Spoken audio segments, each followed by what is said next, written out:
하나님 말씀은 마태복음 25장 31절부터 46절까지 교독합니다.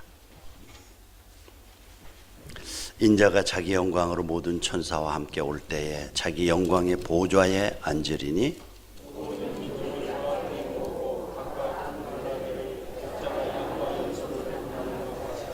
양은 그 오른편에 염소는 왼편에 두라.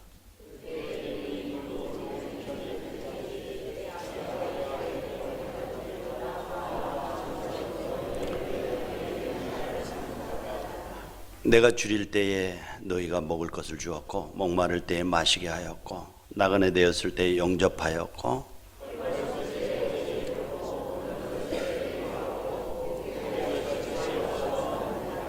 이에 의인들이 대답하여 이르되 주여 우리가 어느 때에 주께서 줄이신 것을 보고 음식을 대접하였으며 목마르신 것을 보고 마시게 하였나이까.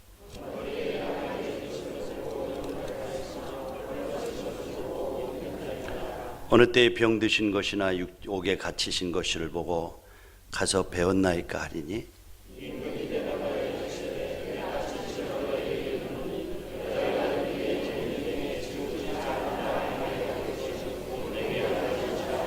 또 왼편에 있는 자들에게 이르시되 저주받은 자들아 나를 떠난 마귀와 그 사자들을 위하여 예비된 영원한 불에 들어가라.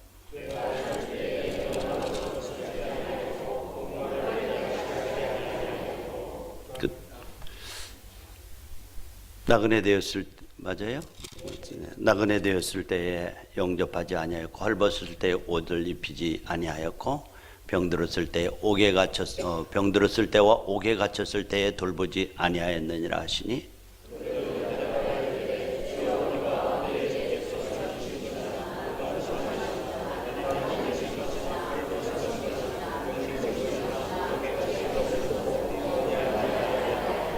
예 임금이 대답하여 이르시되 내가 진실로 너희에게 이르노니 지극히 작은 자 하나에게 하지 아니한 것이고 내게 하지 아니한 것이니라 하시니라.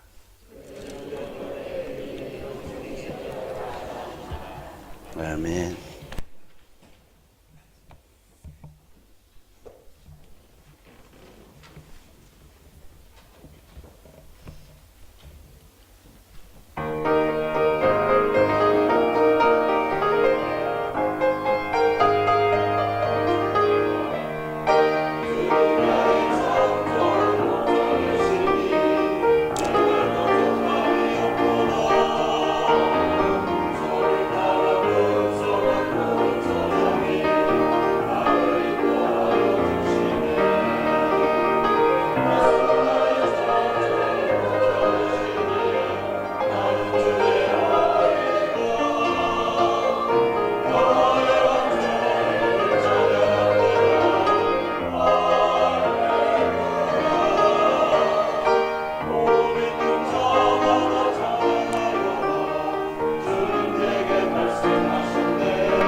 아멘.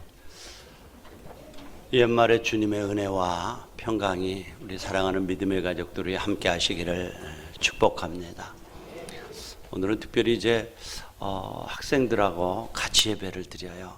그러니까 우리가 가끔 가다가 혹시 어른들 중에 아이들이 떠들었고 시끄러운데 같이 드린다고 그런 좀 불편함을 토로하시는 분들 혹시 있으면은 꼭 기억하시기 바랍니다. 우리가 편리를 위해서 예배드리는 것이 아니라 어린아이들과 함께 예배하는 법을 어린아이들한테 가르치는 겁니다. 그래서 어쩌면 한 1년에 몇 번은 이렇게 어린아이들만 따로 예배드리는 것이 아니라 엄마 아빠 곁에서 이렇게 같이 손을 잡고 예배드리는 것, 이것은 삶을 통해서 자연스럽게 예배의 거룩함, 예배의 축복을 가르치는 거예요. 그러니까 이 부분을 꼭 염두에다 두시고요. 우리는 한 1년에 한 5번 정도 같이 드려요. 그러니까 여러분들 그런 의미가 있다는 것을 염두에 두시기 바랍니다. 특별히 이제 오늘은 2019년도를 마지막으로 드리는 마지막 예배죠. 우리 졸업생들을 축하하는 예배를 드립니다. 참 우리 교회 안에 이렇게 어린아이들이 자라고 있다는 것이 너무너무 축복이에요. 어떤 때는 뭐를 부서뜨리고 유리를 깨고 난리를 치고 하는 게 참 많아요. 그럼에도 불구하고 다음 세대를 이어갈 그 어린아이들이 있다는 것이 참 축복이고요. 또 이 아이들을 가르치고 세우기 위해서 수고하는 우리 선생님들의 노고를 늘 잊지 말고 격려해 주시기 바랍니다. 꼭 그래야 돼요.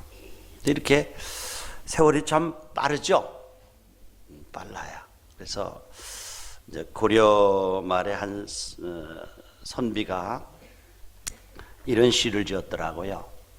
가는 세월 막으려고 가래로 막고, 못 가게 가래로 막고, 가래 있죠? 막아요. 또 오는 백발 못 오게 하려고 가시로 치려고 했더니 백발이 먼저 알고 지름길로 오더라. 그런 얘기를 참 오면은 좀 가시로 치려고 그러잖아요.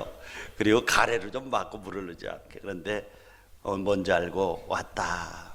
그래서 일방통행으로 계속적으로 흘러가는 것이 시간이고 세월이에요. 그래서 어떤 때는 시간이 해결해 준다 이런 말도 있죠. 근데 하나님께서 정말 우리의 걸음을 이곳까지 인도하셨습니다. 우리 옆에 분들 보고 하나님께서 여기까지 인도하셨습니다. 뒤에 분 보고 하나님께서 여기까지 인도하셨습니다. 하나님은 에벤 에셀의 하나님이세요. 하나님이 여기까지 인도하셨어요. 어렵고 힘든 일이 없었던 것은 아니에요. 먼저 오늘 졸업 예배를 드리는 우리 예심의 학생들을 축하하고 축복합니다. 업을 끝낸다는 얘기니까 공부하는 일을 끝낸다는 얘기가 졸업이거든요. 그러나 여러분들 이렇게 축하하는 것은 모든 것이 끝난 것이 아니라 단지 한 과정을 마친 거예요. 유치부 1, 2년, 초등부 6년, 중등부 3년, 고등부 3년, 대학부 4에서 7년. 이게 뭐죠? 과정을 마치는 것뿐이에요. 전부 끝난 것이 아니에요.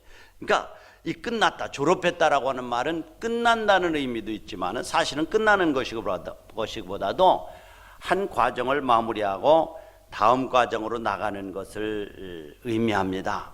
그래서 졸업이라고 하는 끝난다는 의미가 있지만은 또 다른 하나는 시작한다는 의미가 있어요. 그렇죠? 초등학교 졸업하면은 또 다른 시작이 뭘로 이어지죠? 중학교로 이어져요. 중학교 졸업하면 또 다른 시작은요? 고등학교로. 대학교 졸업하면 끝입니까? 아니요. 대학교 졸업하면은 이제는 사회 초년생으로 직장을 가지고 살아가야 되죠. 이 기간은 한 20년에서 한 30년. 그렇죠? 30년. 좀 길어요. 그런데 3, 40년이 지나면은 은퇴가 있죠. 그것도 졸업이에요. 은퇴. 그래서 직장에서 나이가 멀면 이제 퇴물이니까 이제 일할 것이 별로 없으니까 나가시오. 그래서 은퇴가 있어요. 은퇴가 끝입니까? 아닙니다. 이제 은퇴하고 시간이 지나면서 머리가 박발이 되어지면 뭐죠? 죽어요. 성경은 한 번 죽는 것은 하나님께 정하신 거고, 그리고 그것이 끝입니까? 그것이 끝이 아니에요. 하나님의 심판대 앞에 서서 우리의 삶을 결산받게 될 거예요. 그리고 하나님께서 영원한 천국을 우리에게 주실 거예요. 할렐루야. 이게 졸업입니다. 우리가 하나님 나라에 들어가서 졸업하는 거예요. 그러니까 이 땅에서는 졸업이라는 말이 그렇게 맞는 말이 아니에요. 또 다른 하나의 시작으로 연결되는 것이 뭐예요? 졸업이에요. 졸업. 그래서 언젠가 제가 이런 얘기를 해드린 기억이 있어요. 프랑스에 어떤 대학교 정문에 가면 그 들어가는 입구에 항상 하나의 질문을 하게 되는데, 그 다음에 공부하죠? 그래, 너 법 공부하니까 그 다음에 변호사가 될, 그 다음에 돈 많이 벌 거예요, 그 다음에 장가 갈 거예요, 그 다음에 큰 집 짓고 살 거예요, 그 다음에 나이 먹을 거예요, 그 다음에 죽어요, 그 다음에. 그럼 언제나 자기 삶의 문제를 좀 더 진지하게 생각하면서 그 물음에 대한 답을 하라고, 그 다음에 라고 하는 그런 질문을 교문에 써 있다고 그래요. 그러니까 여러분들, 오늘 축하 예배를 드린 여러분을 축하하고요. 졸업은 끝이 아니라 뭐예요? 또 다른 시작이에요. 그래서 우리가 믿음 생활 잘하다가 천국 가면 그게 끝이에요. 그렇죠? 그게 끝이에요. 그래서 저는 그러면서 우리 예심교회 우리 학생들에게 늘 강조하는 것이, 공부 잘해라, 공부 잘해라. 뭐 그런 얘기 별로 안 합니다. 공부도 잘해야죠. 그러나 정말 이것은 보이는 공부라면 보이지 않는 공부가 얼마나 중요한지 몰라요. 성실하고 정직하고 근면하고 약속 지킬 줄 알고 책임감을 가지고 살고, 이거 보이지 않는 공부인데요. 이게 어쩌면은 훨씬 더 중요한 과목들이에요. 그래서 공부 조금 못해도 괜찮아요. 못하라는 얘기 아니고요. 성실하고 정직하고 근면하고 책임질 줄 알고, 이것 얼마나 중요한지 몰라요. 저는 이렇게 조금 죄송합니다만 아이들 와서 발표할 때도요, 이렇게 보면 저 꼬마는 참 집중력이 있구나, 그런 것도 보이고요. 저 아이는 좀 산만하구나, 뭐 이런 것도 보여요. 그래서 제가 앞으로 크면 어떻게 돼, 그런 것까지 넘겨보는데 너무 규격화시키는 것 같고, 아이들한테 정말 우리 교사 선생님들 뭐를 잘해라가 아니고 하나님 앞에서 정직하게 살라고 하는 인성을 가르치시기 바랍니다. 아무리요 지식이 탁월해도요, 인성이 잘못되면 쓸데가 없어요. 그 인성이 잘못되면은 쓸모가 별로 없어요. 세월이라고 하는 단어를 히브리어로 샤나흐 요음이라고 하는데, 샤나흐라고 하는 말은 시간이 지나가는, 흘러가는 시간, 횟수예요. 1년, 2년, 3년, 여러분 70년 혹은 50년 살아오셨죠? 10년 살아오셨죠? 요음은 목숨이라는 얘기. 그러니까 목숨을 부지하고 살아가는 시간을 세월이라고 그래요. 목숨을 부지하고. 그런데 성경은 세월이라고 하는 말을 그냥 목숨을 부지하고 물리적인 삶을 유지하는 그것만이 아니라 이 카이로스라고 하는 단어를 쓰는데, 이 질적인 시간이에요. 얼마나 오래 살았느냐가 아니라 어떻게 살았느냐 하는 이 질문을 하고 있는 거예요. 여러분 어떻게 사셨습니까? 그러니까 우리가 하나님의 심판대 앞에 서서 결산을 받을 때는요, 하나님은 크로노스라고 하는 이 시간에 대한 양을 질문하지 않아요. 너 얼마나 오래 살았냐? 100살 살았느냐? 120살 살았냐? 이거 묻지 않아요. 너 어떻게 살았냐? 카이로스, 이 질적인 시간을 어떻게 보냈느냐 하는 이것을 질문하실 거예요. 우리가 유관순이라고 하는 독립투사를 저 사람 저 역사에 길이 남는 의미 있는 삶을 살았다라고 합니다. 그런데 그가 19살밖에 못 살았어요. 짧은 시간을 살았어요. 그러나 나라와 민족과 복음을 위해서 순교했어요. 정말 가치 있는 삶을 사는 거예요. 하나님 앞에서 가치 있는 삶은 뭐예요? 오래 산 질적인 삶이 아니라 어떻게 살았는가 하는 오래 산 양적인 삶이 아니라 어떻게 살았는가 하는 이 질적인 삶에 대해서 질문을 할 거예요. 우리가 심판이 끝나고 하나님 앞에 서게 되면 반드시 어떻게 살았느냐. 100살, 200살, 어떤 사람은 근육질로 살았어요. 이런 거 질문하지 않고 내가 주어진 시간 동안 내가 너에게 10년, 20년, 30년, 100년이라는 시간을 주었는데 그 시간을 어떻게 살았는가는 하우에 대한 질문을 하실 거예요. 여러분들, 저는 이 시간 이제 우리 학생들 졸업하고요. 또 다른 하나의 시작을 하고요. 또 우리가 19년이라고 하는 시간을 우리 마음에 새로운 다짐을 하고 출발한 제가 어저께 같은데 벌써 19년이 지났어요. 얼마나 빠른지 몰라요. 그래서 시편 기자는 시편 90편 10절에 이렇게 말해요. 우리의 연수가 강건하면 80이라도 그 연수의 자랑은 수고와 슬픔뿐이 신속기간이 우리가 뭐라고요? 날아간다. 그 당시에 최고 빠른 건 나르는 거예요. 날아간다. 얼마나 빠른지 날아간다라고 말씀을 하고 이 짧다는 거예요.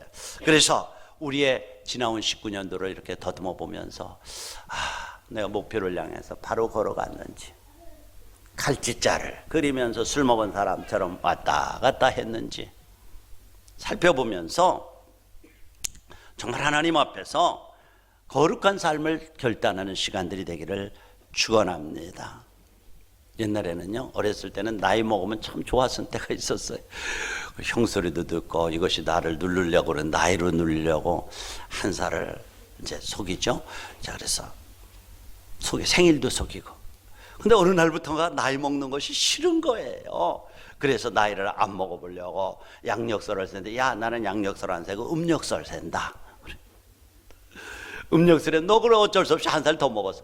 아니야, 나는 이제 호적 나이가 일반 나이가 아니라 호적 나이, 주민등록 나이를 쓴다. 한번 주민등록 보여줄까? 우리 발버둥 쳐도 시간은 지나가게 되어져 있습니다. 자, 25장에는 인생의 여정을 끝내고 주님 앞에 설 때에 세 가지 비유가 나타날 세 가지 비유를 말씀하죠. 첫째는 열처녀의 비유예요. 신랑을 맞으러 간 10사람이 신랑이 오기를 기다리는 거예요. 5처녀는 기름을 준비하고 맞이하고 5처녀는 못 맞이하는 거예요. 두 종류의 사람을 대비시키죠. 또 두 번째가 달란트의 비유예요. 1달란트, 2달란트, 2달란트, 5달란트 주었어요. 열심히 노력해서 남긴 사람은 칭찬하고요. 1달란트 그대로 있으니 버렸다는 거예요. 버렸다. 또 다른 하나는 오늘 본문에 나오는 말씀이 양과 염소로 대비되어지는 두 가지 비유를 우리에게 말씀을 하고 있습니다. 그런데 31절에 보면 뭐라고 말씀합니까? 인자가 자기 영광으로 모든 천사와 함께 올 때에, 인자가 뭐예요? 영광으로 오신다는 거예요. 하나님께서, 예수님께서 승천하시면서 뭐라고 그래요? 내가 올라간다. 너희 보는 대로 다시 오겠다. 우리는 오실 주님을 기다리는 사람들이 성도인 줄로 믿습니다. 영광의 보좌에 앉으셔도 어떻게 한다고요? 31절에 보면 그저 모든 민족을 그 앞에 모은다는 거예요. 왜 모아요? 바로 양과 염소를 구분하기 위해서 오신다는 거예요. 왜 모아요? 양과 염소를 구별하기 위해서 모은다는 거죠.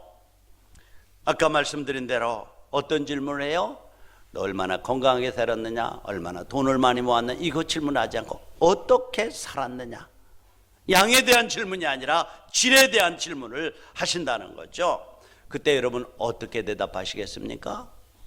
나는요 60이 돼도 청정하고요, 젊고요, 백이 있습니다. 뭐 이렇게 대답하겠습니까? 아니요. 자, 양과 염소는요 모양이 비슷하죠. 그러나 성질과 기질은 엄청나게 다릅니다. 염소는 얼마나 고집이 센지 몰라요. 뭐 염소 고집이라고 그러잖아요. 제가 염소를 키워봐서 아는데 얼마나 고집도 세고 한 번 안 가려고 하면 뭐 앞다리를 버티고 있으면 잡아당기기가 여간 힘들어요. 양은요 순합니다. 털이 하얗고 뿔이 없고요, 아주 의존적, 누구의 도움이 없으면 살아갈 수 없는 존재예요. 염소는 성격이 거칠고 고집이 세고 털이 검은 짐승이죠. 근데 우리 주님이 오시면은 양과 염소를 구별하듯 구별한다는 거예요. 그래서 심판날에 심판장이신 예수님이 영광의 보좌에 앉으셔서 양은 오른편에 염소는 왼편에 놓는다는 거예요. 왜 구별하죠? 왜 구별하죠? 34절에 보니까 뭐래요? 한번 같이 읽을까요? 시작.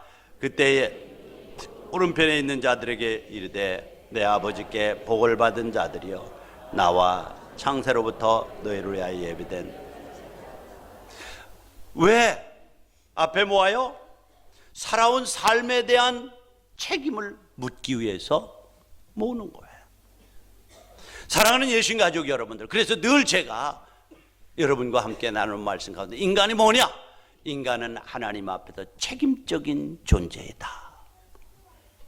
우리에게 주어진 시간, 우리에게 주어진 젊음, 우리에게 주어진 물질들을 하나님 앞에서 어떻게 사용하고 청지기로서 어떻게 하나님의 법과 질서를 따라서 사용했는가 하는 것에 대한 질문을 반드시 책임을 물으신다는 거예요.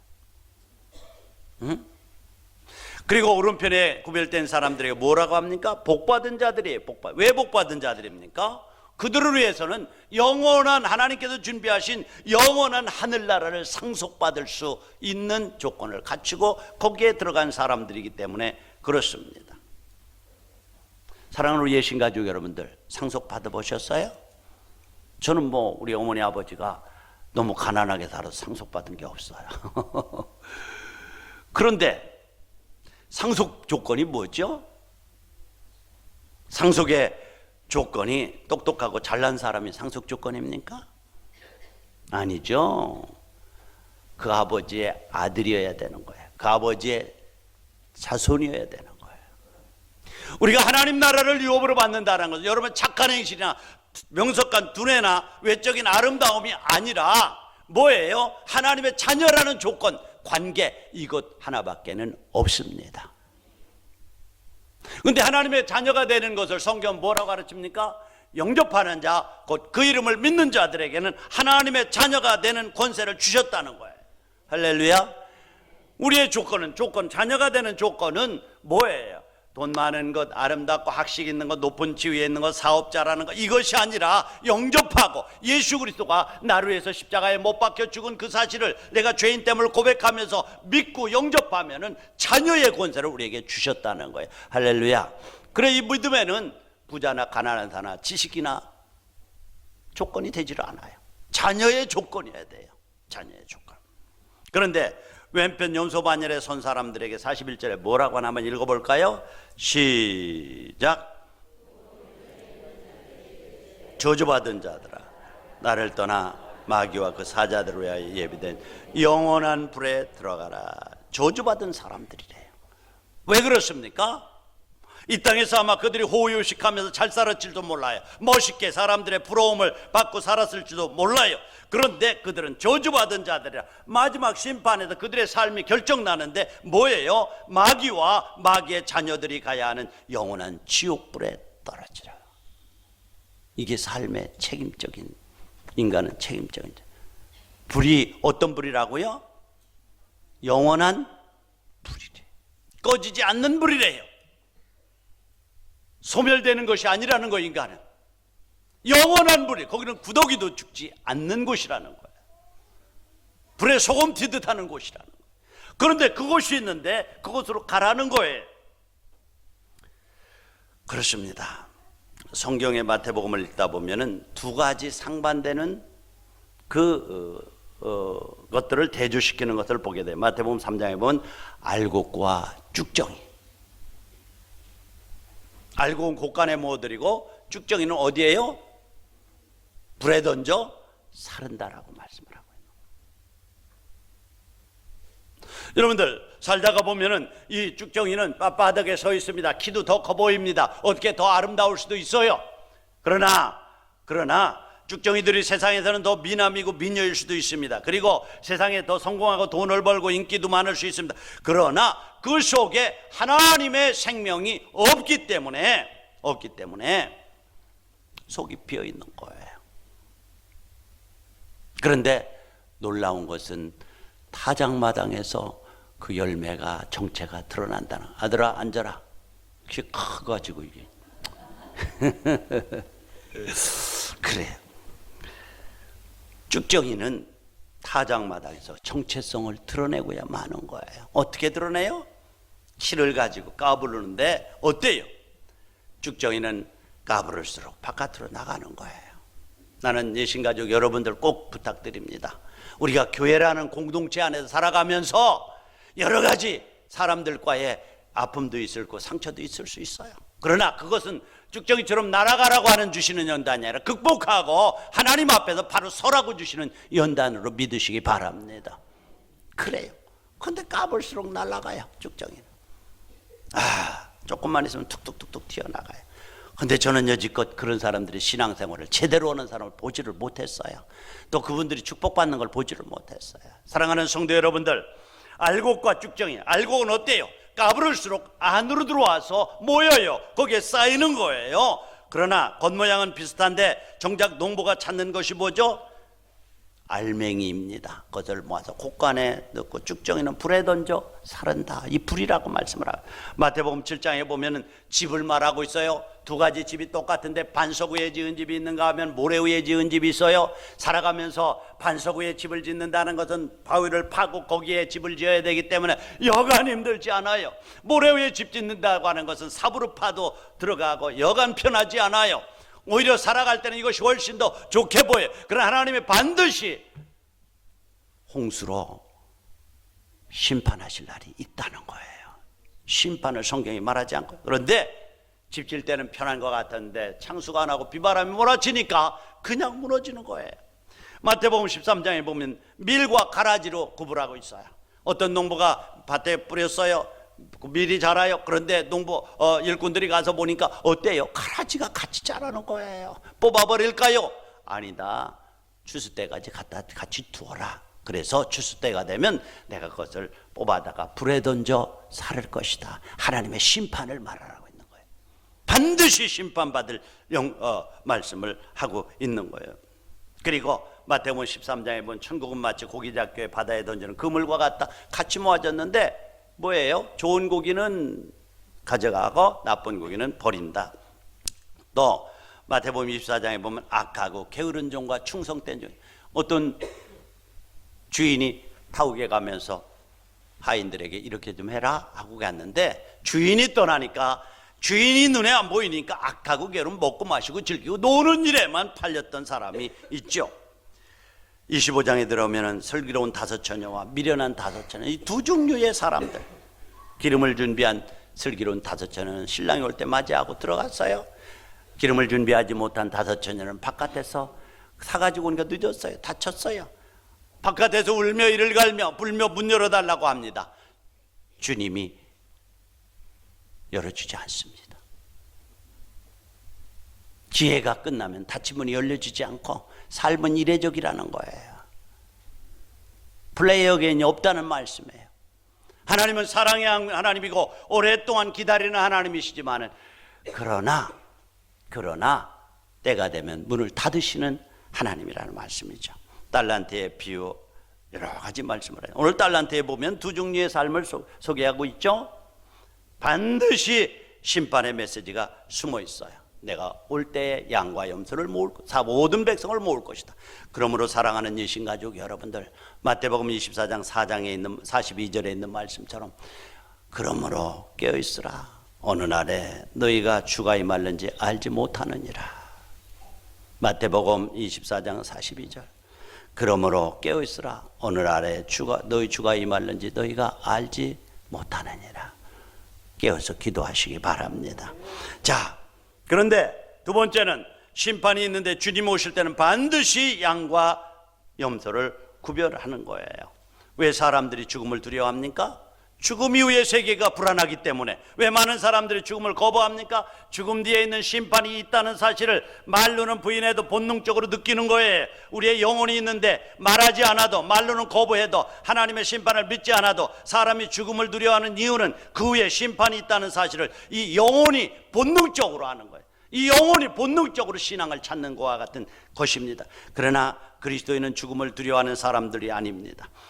죽음은 그리스도인에게 단순히 육신의 장막을 벗는 것에 불과합니다. 여러분들, 그래서 바울은 사망은 내 쏘는 것이 어디 있느냐, 너희 힘이 어디 있느냐. 육신의 장막집이 무너지면 손으로 지은 것이 아니라 하나님께서 지으신 영원한 집이 있다라고 말씀을 하고 있습니다. 그럼 세 번째 메시지가 여기서 뭡니까? 주님 앞에서 심판을 받아 천국과 지옥으로 판결이 나는데 그 판결은 오늘 우리의 삶의 태도와 아주 밀접한 관계를 가지고 있는 것을 보게 됩니다. 이것이 비유의 핵심입니다. 주님의 다가올 심판은 현재 내가 하나님의 심판을 의식하면서 어떤 삶을 살고 있는가 하는 오늘의 삶에 대한 책임이 따른다는 것입니다. 우리를 하나님의 자녀로 부르시고 자녀로서 살아가야 될 길과 방법을 주셨죠? 너 내 자녀로 불렀다. 그래, 육신의 소욕을 쫓지 말고 영의 소욕을 쫓아서 살아라. 그런데 이렇게 살려면 인간의 힘과 노력으로는 한계가 있으니 성령 충만함을 받아라. 그 능력 주시고 이끌어 주실 것이다. 그럼에도 불구하고 쓰러지면 주님 앞에 철저하게 회개하고 자백해라. 그러면 용서받지 못할 죄는 없단다. 이 땅의 삶은 청지기로서 이웃과 사랑을 나누고 섬김과 겸손의 삶을 살아라 라고 하면서 가장 중요한 조건이 뭐죠? 바로 예수 그리스도가 너의 구세주 되심을 믿으면서 살아라. 이것이 하나님께서 주신 삶의 방법고 길이에요. 그런데 이 말씀에 여러분 어떻게 반응하면서 살고 있습니까? 바로 이것에 대한 책임을 물으시고 천국과 지옥으로 갈린다라고 말씀을 하고 있습니다. 사랑하는 우리 예신가족 여러분들, 우리의 사는 날 동안 주님께서 여러분에게 주신 은사들을 거룩하고 아름답게 사용하시기를 바랍니다. 건강, 물질, 리더십, 온유한 성품, 음식 솜씨, 이 모든 것들이 하나님이 주신 은사들이에요. 선용하셔서 섬김의 삶을 사시기 바랍니다. 그래요. 이것이 두 번째 비유가 뭡니까? 주님의 재림을 어떻게 준비하는가, 달란트의 비유는 우리에게 말씀을 하고 있습니다. 자, 그런데 여기서 이제 이 양과 염소의 비유에서 주님이 주시고자 하시는 메시지는 너희는 작은 일에 충성하면서 살아라 하는 거예요. 큰 것이 아니에요. 35절 6절을 같이 읽겠습니다. 시작. 내가 줄일 때에 너희가 먹을 것을 주었고 목마를 때에 마시게 했고 나그네 되었을 때에 영접하였고 헐벗었을 때에 옷을 입혔고 병들었을 때에 돌아보았고 옥에 갇혔을 때에.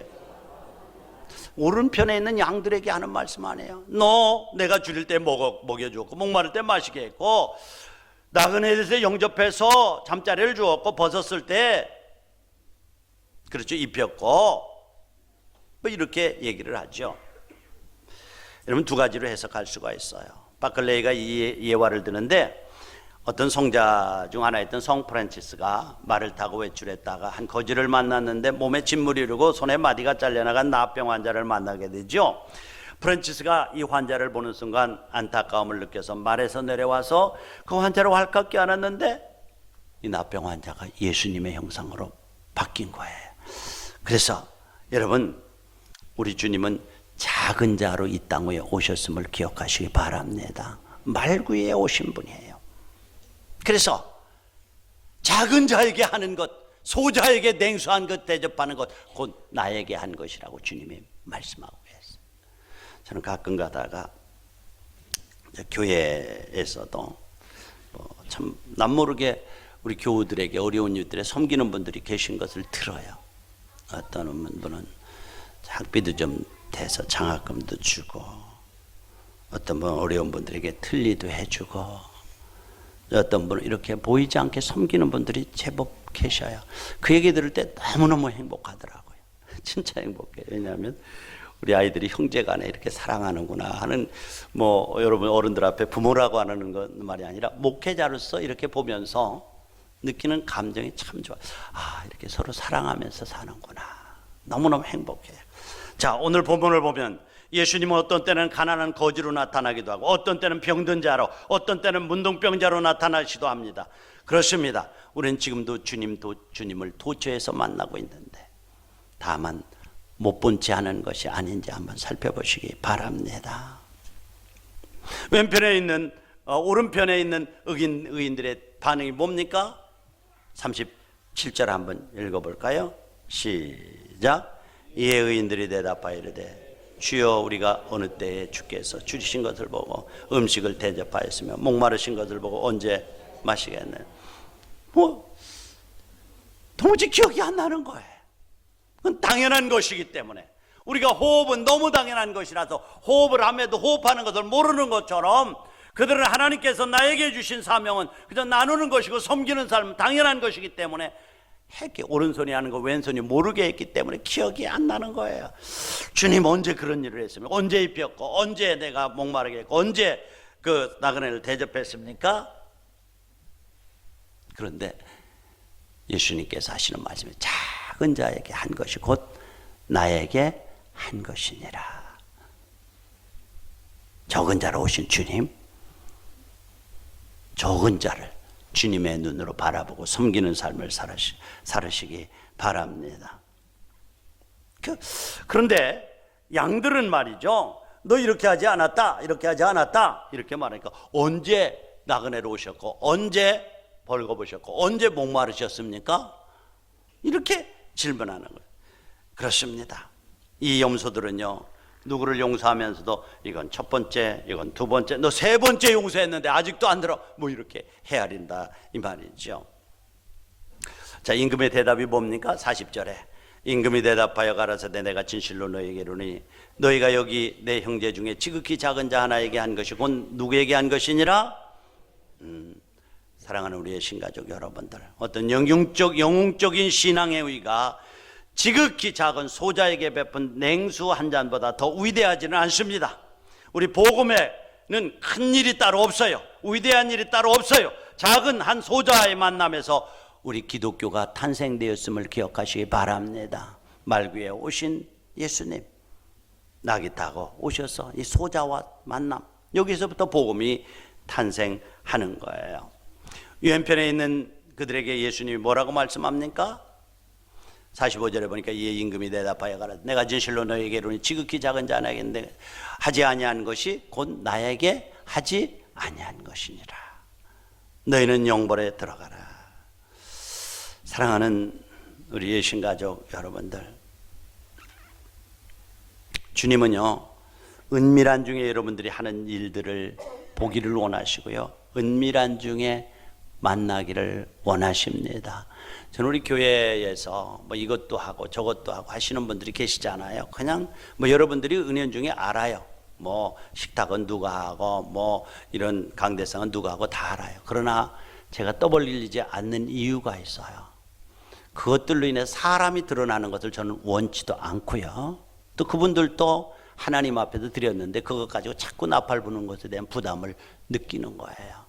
은밀한 중에 하나님께 한 거예요. 하나님이 받으시고 축복하실 거예요. 아니 축복하실 뿐만 아니라 축복하시더라고요. 그래서 여러분들, 사랑하는 우리 예신가족 여러분들, 이제 19년도입니다. 좀 하나님 앞에 돌아온 발자취를 더듬어 보면서 우리 주님께서 주신 은사들을 가지고 주님 오실 날을 대비하면서 작은 자들을 섬기는 그런 삶을 살아가면서 오른편에 있는 양과 같은 칭찬을 듣는 삶을 살아가는 저와 여러분들이 되기를 축원합니다. 우리 다 같이 눈을 감고 오늘 주신 말씀들을 좀 요약해 봅시다.